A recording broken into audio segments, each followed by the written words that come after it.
Birincisi, bu maraqlı suala görə təşəkkür edirəm. Məncə də o sizlə razıyam. 750 minlə deyirlər o Maltepe meydanını. Mən gedib o Maltepe'ni görmüşəm.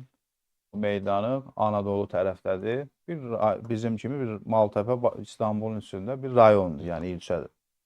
Və mən də 1 milyon və yaxud da orada fərq eləmir. Birincisi o miting əlbəttə ki, bu hal-hazırda mənə elə gəlir ki, sualınızın birincisi cavabı budur ki, hakimiyyət yox, dəyərlər davası gedir.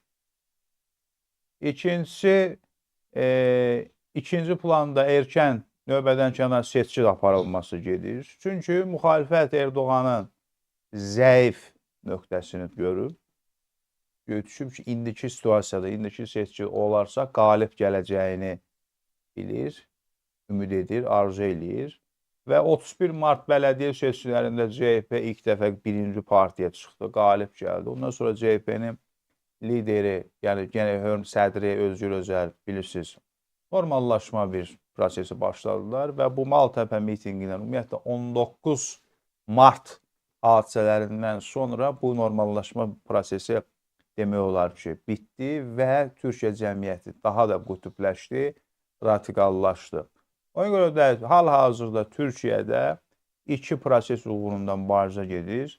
Dəyərlər və növbədən kənar seçkilər olması üçün. O mitingdə DHB iştirak elədi. Qalan digər partiyalar orada olmadı. Diqqət elədirsə, o həbs olunanda Saracanə mitinglərində olan müxalifət nümayəndələri ki, ora gəlirdilər, bura gəlmədilər və burada çıxış etmədilər. Hətta mənə orada maraqlı bir proses baş verdi ki, xalqların, yəni DEM partiyanın rəhbəri dedi ki, biz İmamoğlu bizim namizədimiz deyilib, bizim partiya üzvləri CHP-nin militanı deyil. Ona görə də sualınızın cavabı budur ki, hal-hazırda Türkiyədə Erdoğanın indiki iqtisadi vəziyyət və digərlərindən istifadə edərək növbədən kənar seçkilərə aparıb məğlub etməkdir. Rəcəb Tayyip Erdoğan 2028-ci ildə hazırki situasiya ilə, konstitusiya ilə bir dəfə də müzakirə eləmişik. Namizədliyini verə bilməz. Bundan öncə də üzr istəyirəm deyirəm, sual vermişsiniz. Burada proses konstitusiya dəyişməsindən gedir, referendumdan gedir. Proses bu pərdə arxası məqamlar budur.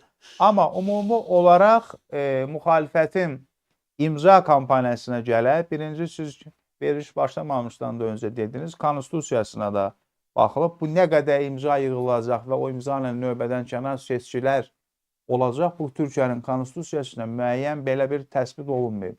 Müxalifətin də parlamentdə gücü yoxdur ki, növbədən kənar seçkilər keçirmə imkanı yoxdur. Həmişə olduğu kimi ancaq və ancaq Rəcəb Tayyip Erdoğan hakimiyyəti və özü şəxsən növbədən kənar seçkilər təyin ediblər. Yəqin ki, son sözdə olar deyəcək. Mənim gördüyüm budur ki, iqtidar 2028-ci ilə qədər bu ağır vəziyyətdə seçki aparmaq fikri yoxdur. Siz deyirsiniz müxalifət